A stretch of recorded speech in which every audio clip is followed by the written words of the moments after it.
For over a decade, David Hyde Pierce was a fixture of primetime TV.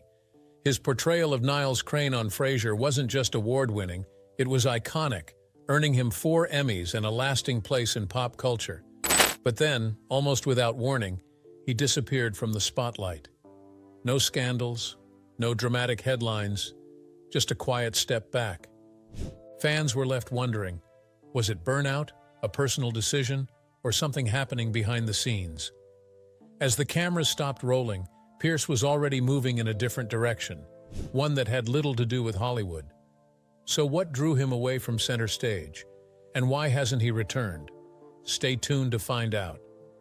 David Pierce, forever remembered as the sharp, neurotic Niles Crane from Frasier, was born in Saratoga Springs, New York. Later on, he added Hyde to his name to avoid confusion with another actor named David Pierce, but his creative path started long before that. As a kid, he was already showing signs of artistic flair. He played the organ at Bethesda Episcopal Church and spent summers at Camp Cabellon, an all-boys camp where he didn't just act in Gilbert and Sullivan plays, he directed them, including a staging of HMS Pinafore. After graduating from high school in 1977, Pierce headed to Yale University. He started out as a music major with a focus on piano performance, but over time, his interests evolved. He switched to a double major in English literature and theater studies, a move that reflected his growing passion for the stage.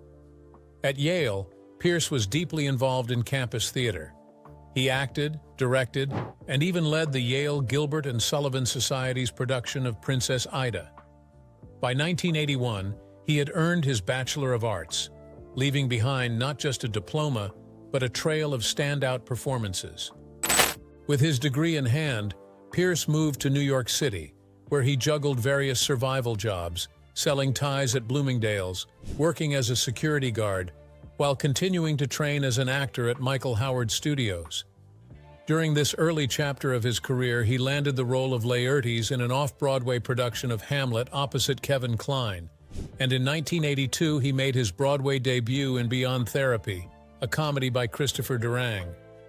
His breakthrough on television came with The Powers That Be, a political sitcom created by Norman Lear. In that show, Pierce played Theodore Van Horn, a depressed congressman who ends up falling in love with the maid, an oddly familiar setup that would echo later in Frasier, where his character Niles pines for Daphne, the live-in physical therapist. Interestingly, Frasier was never meant to include a brother character. On Cheers, Frasier was originally established as an only child. The concept of Niles came later, sparked by a casting assistant who noticed a striking resemblance between David Hyde Pierce and a young Kelsey Grammer. That resemblance was enough to get producers thinking. They invited Pierce to meet with them, and though there was no script yet, they talked for nearly an hour about who this brother might be, tossing around ideas like having Niles be a Jungian while Frasier was a Freudian. Shortly after, they offered him the part. Frasier made its television debut on NBC on September 16, 1993, as a spin-off from the beloved sitcom Cheers. At the center of the show was Frasier Crane, a radio psychiatrist played by Kelsey Grammer, who had already become a familiar face to audiences during his years on Cheers.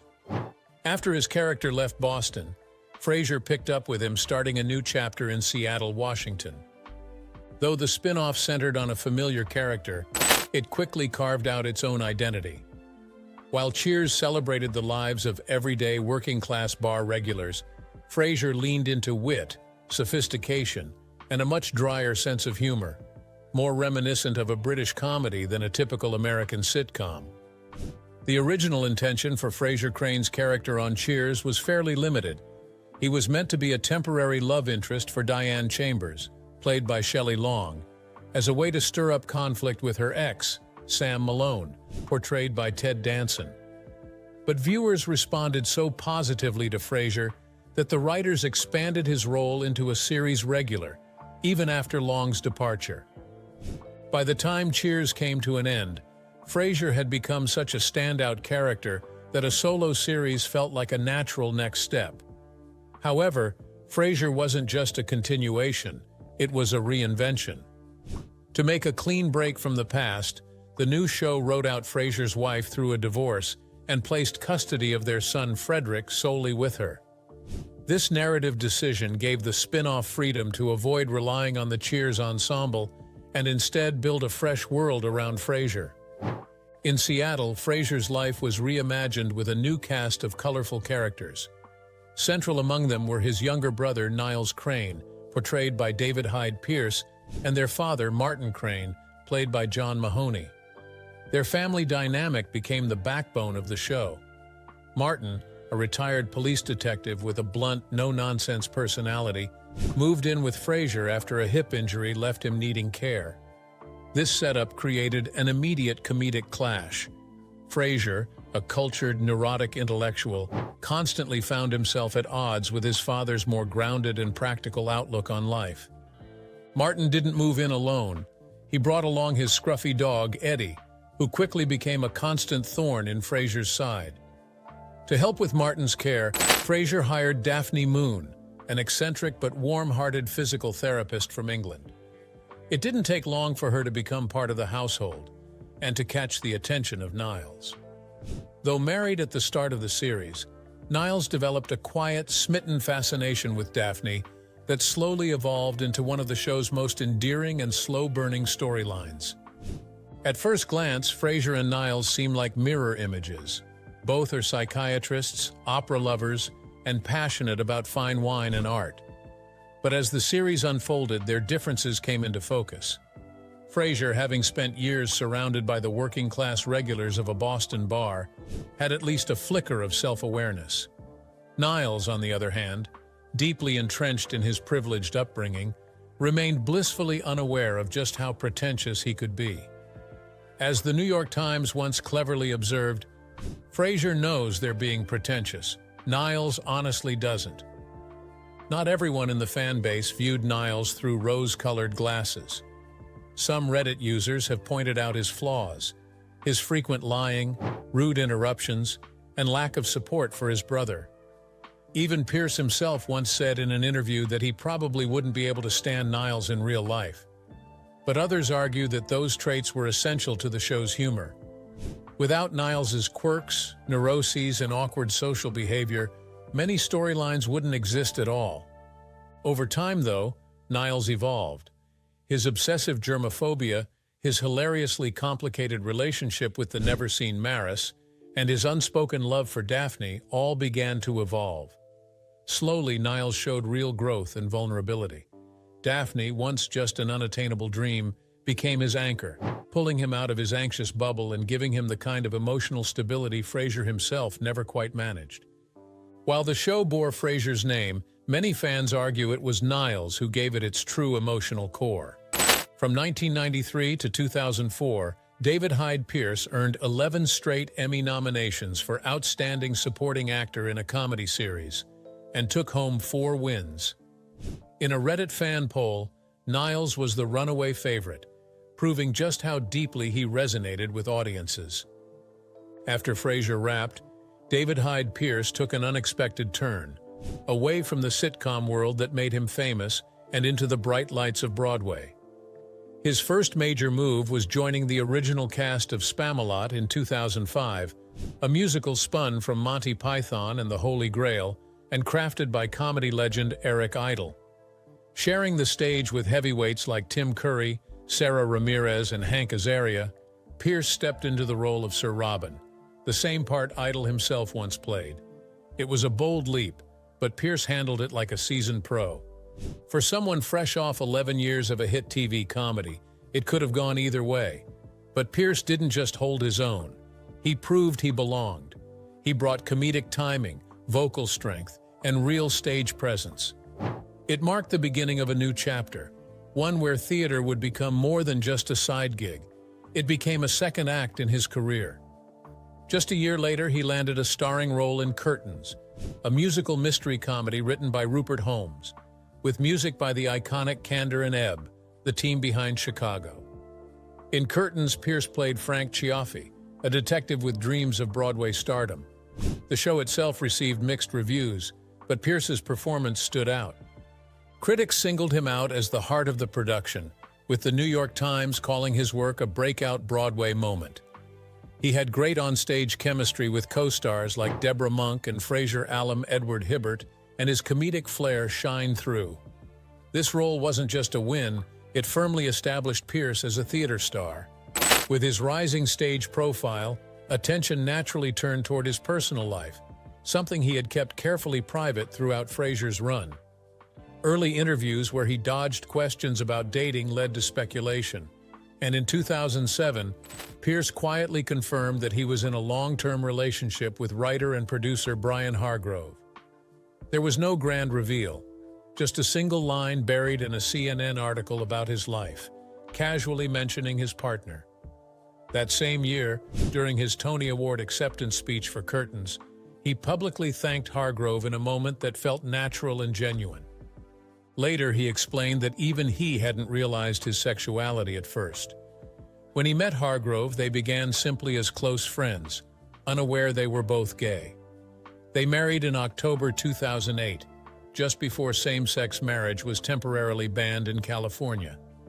The timing left Pierce feeling conflicted, grateful that their marriage was recognized, but troubled by the law's message. His quiet, private life suddenly intersected with politics, and for the first time, he stepped up as a vocal advocate for LGBTQ+ rights. No longer content to let his private life speak for itself, Pierce began speaking out publicly, believing that visibility mattered. He acknowledged that his fame made staying silent feel dishonest. Over time, his advocacy expanded beyond LGBTQ+ rights. In 2007, the same year he came out, he became the national spokesperson for the Alzheimer's Association, a cause deeply personal to him. In interviews, he described the disease with unflinching honesty. A disease that takes your brain apart a piece at a time, and it doesn't stop until it kills you. His passion for the cause led him to testify before Congress, urging lawmakers to take Alzheimer's as seriously as any other major public health crisis. For Pierce, it wasn't just advocacy, it was family. His grandfather had suffered from Alzheimer's in the 80s, long before the disease was well understood. At a family dinner, the moment they realized something was wrong came when his grandfather couldn't read the menu. From there, the decline was slow and painful.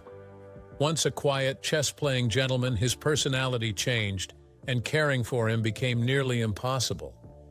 Pierce's father, George, suffered a different kind of dementia after a stroke. His mother took care of him until she passed away in 1995, a loss Pierce attributed in part to the stress of caregiving. His father died just a few years later. Those experiences left a lasting impact. What began as a simple appearance at a memory walk quickly evolved into a lifelong commitment to Alzheimer's advocacy. He became a vocal supporter of the National Alzheimer's Project Act, helping push the disease into the national spotlight. And in a moving speech while accepting the Isabel Stevenson Award at the 2010 Tony Awards, Pierce reflected on the fragility of memory itself, but made a heartfelt promise to never forget that night or the cause. Even with his growing activism, Pierce continued working in theater and film. In 2010, he starred in The Perfect Host, a dark comedy where he played Warwick, a seemingly refined man who turns the tables on a home intruder. Critics were split. Many praised Pierce's unsettling, layered performance, but the film itself was criticized for its lack of logic and excessive plot twists. Around the same time, he returned to the stage, appearing in the revival of La Bête in both London and New York.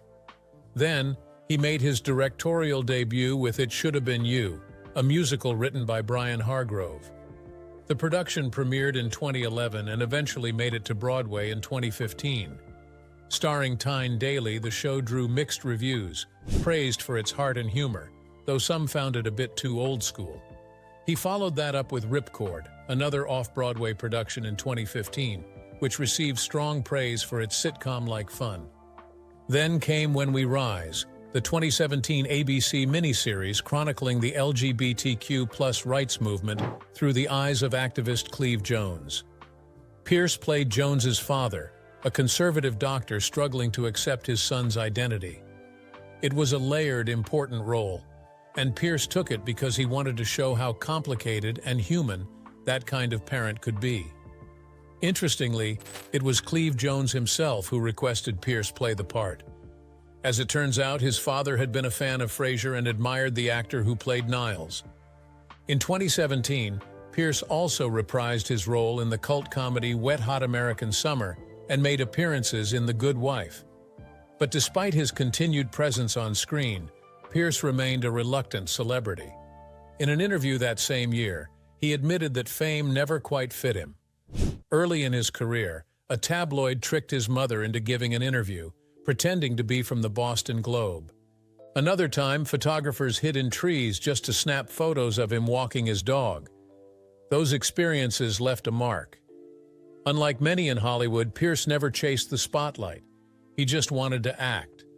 And thanks to the success of Frasier, he had the freedom to do exactly that on his own terms. But as he continued to carve out his own quiet path, the world was about to face a tragedy that would pause everything, both on and off the stage. In 2020, as the COVID-19 pandemic brought the world to a grinding halt, the entertainment industry was hit just as hard. Film sets went quiet, Broadway shut its doors, and artists everywhere were left in limbo. For David Hyde Pierce, it became more than just a professional pause. It was a deeply personal time of reflection. Isolated at home with his husband Brian, Pierce found himself revisiting old grief, especially the loss of his parents, while trying to make sense of a world turned upside down. But in that stillness, he also rediscovered what truly matters: love, connection, and finding light in dark moments. That sense of purpose pulled him back toward his roots. In a moment of reunion and giving back, he joined his Frasier castmates for a virtual fundraiser in support of the Actors Fund. Then came an unexpected return to television. In 2022, Pierce stepped back into the spotlight as Paul Child, the husband of legendary chef Julia Child, in the HBO Max drama Julia. The role came to him at just the right time. Originally cast earlier but pulled away by a Broadway opportunity, he rejoined the project after the stage production was canceled due to the pandemic. With Joan Cusack and Tom Hollander having initially been cast as Julia and Paul, the show was forced into an early shutdown just days into filming. After Cusack was replaced by Sarah Lancashire and Hollander exited, the path was cleared for Pierce to step in. It was a lucky turn. From the moment he read the script, Pierce felt drawn to the story. The character of Paul Child fascinated him, a Renaissance man who played violin, painted, practiced judo, crafted furniture, and had a deep love for wine, food, and architecture. Pierce appreciated how Paul had stood beside Julia during her rise to fame, a quiet strength rarely seen in men of that era. It resonated with Pierce personally, reflecting his own experiences of partnership and support. Though Julia only ran for 2 seasons, Pierce's performance received widespread praise. The show offered him a chance to show a new side of himself on screen, diving into a rich, character-driven narrative that highlighted mature relationships and complex personalities. Meanwhile, fans of Frasier were buzzing with the news of the series' revival in 2023, nearly 2 decades after it ended. But something was missing. Niles Crane, Frasier's beloved younger brother, wasn't returning. As the revival introduced new characters in a fresh setting, many viewers were left wondering why David Hyde Pierce chose not to reprise his iconic role. The answer, it turns out, was simple. Pierce had already committed to Julia and was working on other projects like Here We Are, a musical with a star-studded cast that included Dennis O'Hare and Bobby Cannavale. Speaking candidly in interviews, Pierce explained that his decision wasn't about turning away from Niles or rejecting the show. He had loved every moment of his time on Frasier. But at this stage in his career, he was more interested in exploring new creative challenges. He felt that the reboot didn't need his presence to succeed. In his view, Frasier could, and perhaps should, evolve into something new, just as the original had done when it branched off from Cheers. He wanted to leave Niles where he was, not out of indifference, but out of respect for what the character and the series had meant to him. Kelsey Grammer, returning as Frasier Crane, confirmed that Pierce's decision came from a thoughtful place.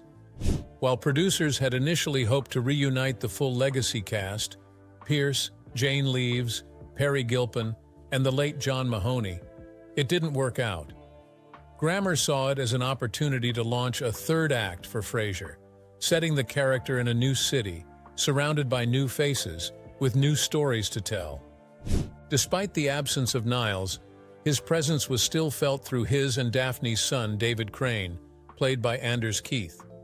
Several familiar characters, including Roz and Lilith, made guest appearances, but the sibling rivalry that defined so much of the original series was notably absent.